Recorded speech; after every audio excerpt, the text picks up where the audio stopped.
Hi good morning. এই চাহ খাবলৈ ওলাইছোঁ। আপোনালোকে বাৰু চাহ খালেনে নাই?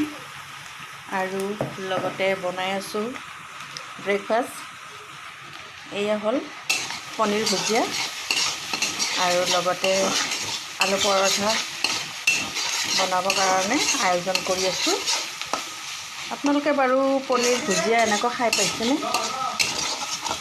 পিঁয়াজ চুই চুইকৈ কাটি পনীৰটো খুব গুড়াকৈ কৰি লৈ এনেকুৱা ভুজিয়া বনাই খাবচোন। খুব বেছি এটা টেষ্টি আহে আৰু মানে কি ক'ম আৰু বহুত টেষ্টি আহে। এনে পনীৰ বনাই খোৱাতকৈ এনেকুৱা ভুজিয়া বনাই খাবচোন, খুব বেছি টেষ্টি আহে আৰু আমি খাই ভাল পাওঁ।